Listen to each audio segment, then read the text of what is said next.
क्या प्रॉब्लम होती है। तो सबसे पहले आपको ये जानना ज़रूरी होता है कि आपके आधार कार्ड में मोबाइल नंबर लगा है या फिर नहीं लगा है। अगर लगा है तो अगर वो सिम चालू है तो आपको लगाने की ज़रूरत नहीं है। बाय द वे बहुत लोग को पता ही नहीं होता कि हमारा मोबाइल नंबर लगा कौन सा है, तो वो भी चीज़ यहाँ पे सबसे पहले जान लेते हैं। उसके लिए गाइस सबसे पहले आप यहाँ पे गूगल ओपन कर लीजिए, उसके अंदर आप आधार कार्ड सर्च करिए। जैसे आप आधार कार्ड लिखेंगे, आधार कार्ड की वेबसाइट इस तरीके की आएगी, इस पर आप क्लिक कर लीजिए, जिससे क्या होगा कि आपका आधार कार्ड का जो भी वेबसाइट होगा ओपन हो जाएगा। ओपन होने के बाद आपके सामने कुछ इस तरीके से इंटरफेस आ जाएगा, जिसके अंदर भाषा का चयन करना है, जो भी भाषा आप जानना चाहते हैं। यहाँ पे बहुत सारी भाषाएं दी गई हैं, लेकिन फिलहाल हम यहाँ पे इंग्लिश का चुनाव करके आगे बढ़ते हैं। जैसे हम इंग्लिश का चुनाव करके आगे बढ़ेंगे, हमारे सामने ये इंटरफेस आ जाएगा। आपको थोड़ा सा स्क्रॉल डाउन करके आना है, यहाँ पे लिखा होगा गेट आधार का, और इसी के नीचे आपको आधार सर्विसेज वगैरह यहाँ पे शो कर रही है। आपको यहाँ पे सबसे ऊपर अपडेट आधार शो कर रहा होगा, इसी के अंदर update demographic and check status का इस तरीके से ऑप्शन आएगा, इस पर आपको क्लिक करना है। जैसे ही आप इस पर क्लिक करेंगे, आपके सामने ये इस तरीके का इंटरफेस आ जाएगा। थोड़ा सा स्क्रॉल डाउन करते हुए नीचे आइए और यहाँ पे एक ऑप्शन मिलता है चेक आधार वैलिडिटी का, इस पर आपको क्लिक करना है।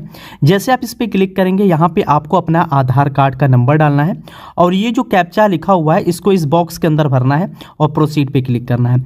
बाय द वे कैप्चा आपको कभी कभी शो नहीं करता है अच्छे से, या फिर समझ में नहीं आता है, तो यहाँ पे क्लिक करके आप कैप्चा को रिफ्रेश कर सकते हैं। तो चलिए यहाँ पे आधार नंबर और इस कैप्चा को भर के प्रोसीड पे क्लिक करते हैं।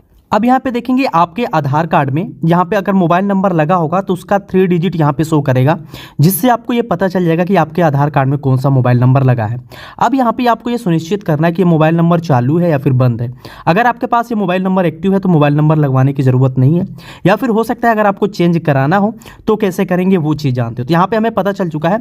अब आपको करना क्या, डायरेक्टली फिर से गूगल के अंदर आना है। गूगल के अंदर आने के बाद आपको यहाँ पे सर्च करना है पोस्ट ऑफिस, ठीक है।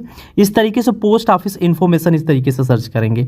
करने के बाद यहाँ पे नीचे आएंगे, आपको एक ऑप्शन मिल जाएगा post office government of India की वेबसाइट है, जिसमें लिखा हुआ government of India department of post, ठीक है। इस पे आप क्लिक कर दीजिए। क्लिक करने के बाद आपके सामने कुछ इस तरीके से इंटरफेस आ जाएगा। यहाँ पे आने के बाद एक ऑप्शन मिल जाता है यहाँ पे इंडिया पोस्ट पेमेंट बैंक का, इस पे आपको क्लिक करना है और ओके कर देना है।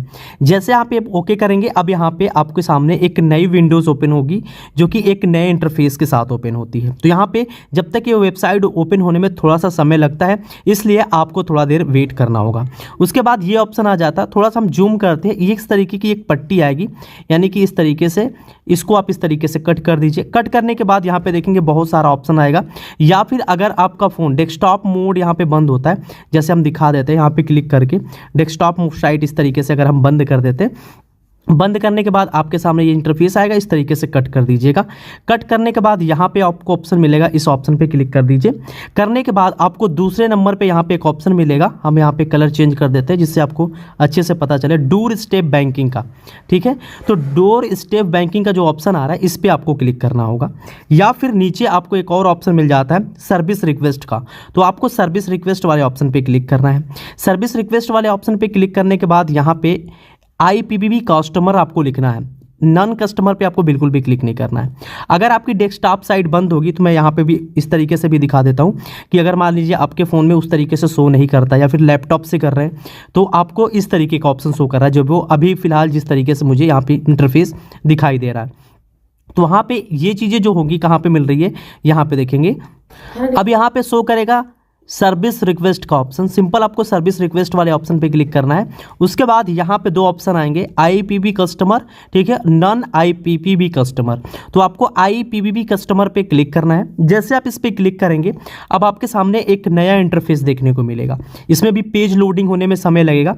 अब यहाँ पे देखेंगे बहुत सारा आपको ऑप्शन मिल जाता है। एक ऑप्शन यहाँ पे मिल जाता है door step banking service request form, ठीक है। अब यहाँ पे आपको करना क्या है, थोड़ा सा स्क्रॉल डाउन करके आएंगे, नीचे आपको बहुत सारे ऑप्शंस मिलेंगे, लेकिन आपको करना क्या है, यहाँ पे एक ऑप्शन तो होता है जैसा कि आप देख सकते हैं आधार मोबाइल अपडेट का, इस पे आप क्लिक कर दीजिए। गवर्नमेंट ऑफ इंडिया की वेबसाइट है पोस्ट ऑफिस, जैसा कि आप सभी को पता है कि यहीं पे ही आपका आधार अगर नया बनवाना हुआ तो बनवाना पड़ता है, और यहाँ पे मोबाइल नंबर भी अपडेट कराना होता है। तो यहाँ पे आप टिक मार्क कर दीजिए। टिक मार्क करने के बाद यहाँ पे एक ऑप्शन आता है, ठीक है, सोल्यूशन का, इस पर आप क्लिक करिए। क्लिक करने के बाद यहाँ पे आपको किसका कराना है, यानी कि लेडीज़ है या फिर जेंट्स है, जो भी है यहाँ पे करिए। जैसे आप मान लीजिए आपका करना है, आप मेल है तो यहाँ पे मिस्टर सेलेक्ट करेंगे और यहाँ पे आपको अपना फर्स्ट नेम यहाँ पे देना है। तो चलिए यहाँ पे जैसे मैं यहाँ पे एज अ आपको केवल दिखाने के लिए मैं यहाँ पे कर ले रहा हूँ, लास्ट नेम यहाँ पे मैं अपना यहाँ पे डाल दे रहा हूँ। उसके बाद यहाँ पे आपको अपना मोबाइल नंबर डालना है, ईमेल आईडी की ज़रूरत नहीं है। यहाँ पे आपको अपना एड्रेस डालना होगा, ठीक है। एड्रेस में मान लीजिए अगर आपका कोई विलेज है तो उसको पूरी तरीके से डाल दीजिए। फिर यहाँ पे सेकंड में भी आपको अच्छे से डाल देना है। पिन कोड आपको यहाँ पे सबसे मैंडेटरी होता है कि पिन कोड आपका अच्छे से फिल होना चाहिए, जिससे क्या होगा कि आपका पूरी तरीके से यही फैच करेगा कि आपका पिन कोड के अकॉर्डिंग जो नियर अबाउट जो नियरेस्ट पोस्ट ऑफिस होता है वो सर्च होता है। यहाँ पे क्लिक कर लीजिए। उसके बाद यहाँ पे जो भी आपका ग्राम सभा लगता होगा उस ग्राम सभा को यहाँ पे आपको चुनाव करना है। तो देख सकते हैं सभी ग्राम सभा यहाँ पे दिखाई देते हैं। तो मेरा जो है यहाँ पे मैंने सेलेक्ट कर लिया। उसके बाद यहाँ पे देखेंगे लिखा होगा लिंक्ड आईपीबी ब्रांच ऑटोमेटिक आ जाएगा, यहाँ पे डिवीजन ऑटोमेटिक आ जाएगा, यहाँ पे रीजन ऑटोमेटिक आ जाएगा, सर्कल जो होता है, स्टेट जो होता है यहाँ पे आ गया। और यहाँ पे देखेंगे एक ऑप्शन आ जाता है जिसके अंदर लिखा होगा एनी स्पेसिफिक रिक्वेस्ट। अगर कोई और स्पेसिफिक रिक्वेस्ट है तो यहाँ पे आप डाल सकते हैं।